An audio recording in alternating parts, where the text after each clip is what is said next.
Hello everyone, welcome back to part 3 video. So let's start. हमने microorganism chapter शुरू किया था class 8 का NCERT science chapter 2 friend and फो।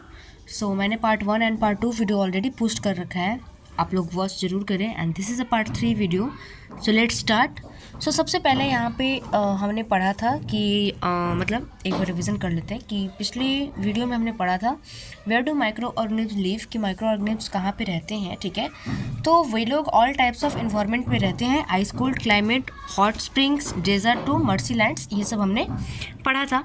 आज के इस वीडियो में हम लोग मेनली पढ़ने वाले हैं माइक्रो ऑर्गेनिज्म एंड अस, मतलब माइक्रो ऑर्गेनिज्म और हम लोग। ठीक है, micro organism play an important role in our life. अब हमारे लाइफ में जो माइक्रो ऑर्गेनिज्म है वो एक बहुत ही बड़ा इम्पॉर्टेंट रोल प्ले करता है।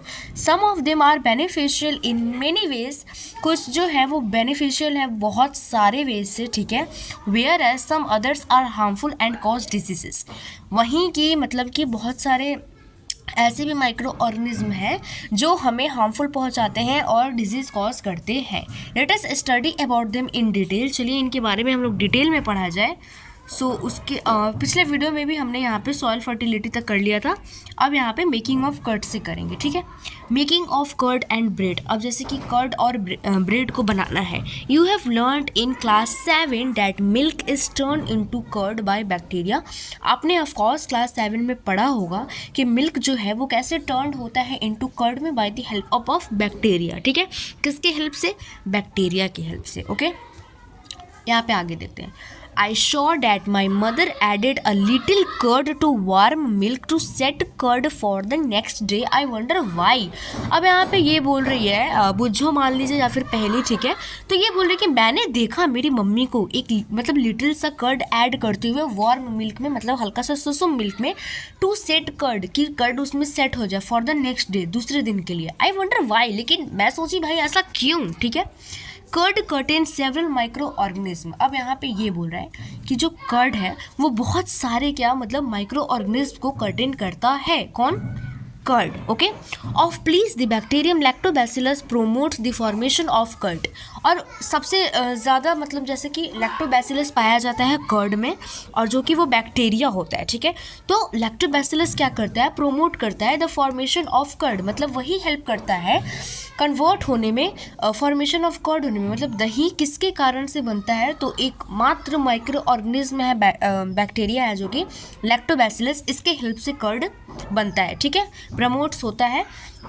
अब यहाँ पे देखिए, it multiplies in milk and convert it into curd. अब ये मल्टीप्लाई हो जाता है, ठीक है, मिल्क में, और फिर क्या करता है? कन्वर्ट कर देता है मिल्क को कर्ड में। ठीक है, bacteria are also involve in making of cheese. अब बैक्टीरिया बहुत सारी चीज़ों में इन्वॉल्व है, ये ऐसा नहीं है कि बस कर्ड ही बनेगा, ऐसा नहीं है, कि बहुत सारी चीज़ों में बैक्टीरिया इन्वॉल्व है, जैसे कि चीज़ बनाने में भी इन्वॉल्व है। ठीक है, पिकल्स बनाने में, अचार बनाने में भी इन्वॉल्व है, and many other food items, और भी बहुत सारे फूड आइटम्स बनाने में माइक्रो ऑर्गेनिज्म मतलब बैक्टीरिया की इन्वॉल्वमेंट है। ठीक है, एन इम्पॉर्टेंट इंग्रेडिएंट ऑफ रावा, सूजी, idlis and bhaturas is curd.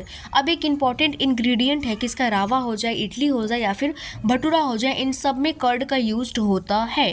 Can you guess why? क्या आप लोग गेस कर सकते हो आखिर ऐसा क्यों होता है? क्यों हम लोग इडली में, भटूरास में, रावा में किसका यूज़ करते हैं? अरे कहाँ गया भाई, किसका यूज़ करते हैं? ऑफकोर्स कर्ड का यूज़ करते हैं। ठीक है, तो आप मतलब कैन यू गेस वाई, कि आखिर ऐसा क्यों? ठीक है, bacteria and yeast are also helpful for fermentation of rice, idlis and dosa batter. अब यहाँ पे देखिए, जो बैक्टीरिया एंड जो ईस्ट है वो भी क्या है? वो हेल्पफुल है for the fermentation of rice, idlis and dosas batter के लिए। ठीक है, अब यहाँ पे एक एक्टिविटी 2.3 दिया हुआ है, उसे हम लोग देखते हैं। टेक 1/2 kg फ्लोर, आटा और मैदा, आप लोग को हाफ आटा या फिर मैदा लेना है। Add some sugar and mix with warm water, उसमें कुछ शुगर को ऐड कीजिए और फिर उसको अच्छी तरीके से मिक्स कीजिए। ठीक है, वार्म वाटर, ठीक है, मतलब हल्का सा सुसुम वाटर होना चाहिए। Add a small amount of yeast powder, उसके बाद आप थोड़ा सा अमाउंट में ईस्ट पाउडर को ऐड कीजिए। And need to make a soft dough, उसके बाद आप लोग उसको गूंदो, एक सॉफ्ट डव उसको तैयार करो। ठीक है, what do you observe observe after 2 hours, उसके बाद 2 घंटे बाद 2 आवर्स बाद आप लोग क्या ऑब्जर्व करोगे? Did you find the Dove rising, क्या आप ये ऑब्जर्व करोगे कि जो डव है वो राइज कर रहा है? मैदा विथ ईस्ट पाउडर, यहाँ पे है मैदा विथ ईस्ट पाउडर, ठीक है, एंड यहाँ पे है रेज्ड मैदा, ठीक है। अब यहाँ पे आप लोग डिफरेंस देख सकते हो, ठीक है, कि मतलब क्या हुआ। यहाँ पे देखिए क्या हुआ। East reproduces rapidly and produces carbon dioxide during respiration. अब जो ईस्ट है ना, तो वो रिप्रोड्यूस किया, ठीक है, रैपिडली, एंड प्रोड्यूस, और क्या प्रोड्यूस किया? कार्बन डाइऑक्साइड प्रोड्यूस किया during the respiration. Bubbles of the gases, gas feel the Dove, उसके बाद जो बबल्स ऑफ द गैस है वो फील्ड कर दिया, ठीक है, डव को।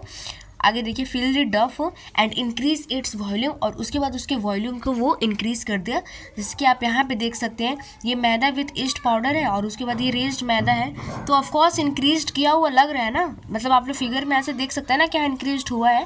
तो यहाँ पे भी वैसे ही सेम बता रहा है कि फिल बबल्स जो है वो गैस को फिल कर दिया डफ में, ठीक है, fill the dough and increase its volume, और उसके बाद जो डफ का वॉल्यूम है वो भी क्या हो गया? इंक्रीज हो गया, ठीक है, जैसे कि 2.6 आप लोग देख सकते हैं रेज्ड मैदा, ठीक है। अब यहाँ पे आगे देखिए, this is the basis of the use of east, ये एक बेसिस यूज्ड हो गया किसका? ईस्ट का, in the baking industry for making bread, bread भी ऐसे ही बनते हैं, ठीक है, पेस्ट्रीज हो गए, केक हो गए, ये सारी चीज़ें ऐसे ही बनते हैं, ओके। नेक्स्ट हमारा टॉपिक है commercial use of micro organism, तो इसको भी हम लोग पढ़ेंगे, ठीक है। सबसे पहले यहाँ पे एक बार और समझ लेते हैं कि सबसे पहले यहाँ पे क्या किया गया कि हाफ फ्लोर लिया गया, आटा आप लोग ले सकते हैं या फिर मैदा ले सकते हैं, उसके बाद उसमें कुछ शुगर को ऐड कर दीजिए, उसके बाद उसको अच्छे से मिक्स कीजिए वार्म वाटर से, उसके बाद आप लोग थोड़ा सा ईस्ट को ईस्ट पाउडर को उसमें क्या कीजिए? ऐड कीजिए, और उसके बाद उसको अच्छे से गूंदिए, उसको एक सॉफ्ट डफ बना लीजिए। 2 आवर्स बाद आप लोग ये नोटिस करोगे कि जो आपका डफ है वो राइज कर गया, ठीक है, मतलब रेस्ट कर गया। ऐसा क्यों हुआ? ऐसा इसलिए हुआ क्योंकि जो ईस्ट है वो क्या हुआ? वो रिप्रोड्यूस किया रैपिडली, ठीक है, और क्या प्रोड्यूस किया? कार्बन डाइऑक्साइड प्रोड्यूस किया ड्यूरिंग द रेस्पिरेशन, ठीक है। हाँ, उसके बाद क्या हुआ? Bubbles of the gas feel the डफ, जो बबल्स है, ठीक है, गैस का, वो फील कर दिया डफ को, और उसके बाद उसकी वॉल्यूम को इंक्रीज कर दिया, ठीक है। तो ये हो गया, मतलब बेसिक यूज़ हो गया ये ईस्ट का, जो कि हर इंडस्ट्री में होता है, मतलब बेकिंग इंडस्ट्री में होता है, ब्रेड्स को बनाने के लिए, पेस्ट्रीज को बनाने के लिए, या फिर केक्स को बनाने के लिए, ठीक है। अब यहाँ पे हमारा दूसरा टॉपिक है commercial use of micro organism, ठीक है। सो इसको हम लोग ऑफकोर्स नेक्स्ट पार्ट में कवर करेंगे, आई मीन पार्ट 4 में, ठीक है। आई होप कि आप लोग को ये वीडियो अच्छी लगी होगी। यहाँ पे हमने मेनली माइक्रो ऑर्गेनिज्म के बारे में पढ़ा, ठीक है, कि कैसे मिल्क जो है वो कन्वर्ट होगा कर्ड में, ठीक है। कौन से, यहाँ पे ये नेम याद रखिएगा कि कौन सा बैक्टीरिया जो है वो मिल्क को कर्ड में चेंज करता है, ठीक है, तो वो हो जाएगा लैक्टोबैसिलस, ठीक है, लैक्टोबैसिलस। और लैक्टोबैसिलस क्या है? एक बैक्टीरिया है, ठीक है, जो कि मिल्क को कर्ड में चेंज करता है। और बैक्टीरिया का जो इन्वॉल्वमेंट है वो बहुत सारी चीज़ों में है, बस कर्ड ही बनाने के लिए नहीं होता है, चीज़ भी बनाने के लिए होता है, पिकल्स भी बनाने के लिए होता है, और भी बहुत सारे फूड आइटम्स हैं मतलब जिसमें बैक्टीरिया का यूज़ किया जाता है।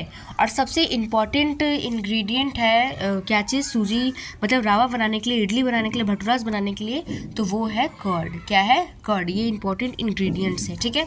सो मेनली इस चैप्टर में, इस पार्ट में, पार्ट 3 में हमने यही पढ़ा, ठीक है, बैक्टीरिया के बारे में, ठीक है, एंड कैसे कैसे जैसे कि ईस्ट कैसे रिप्रोड्यूस हुआ, यहाँ पे क्या प्रोड्यूस किया, ठीक है, कार्बन डाइऑक्साइड वगैरह, और ये सब बेसिक यूजेस हैं ईस्ट का, जो कि बेकिंग इंडस्ट्री में बनाने के लिए होता है, ठीक है। ब्रेड्स हो गए, पेस्ट्रीज हो गए, एंड केक हो गए। नेक्स्ट हमारा टॉपिक है commercial use of micro organism, तो इसको हम लोग नेक्स्ट पार्ट में कवर करेंगे।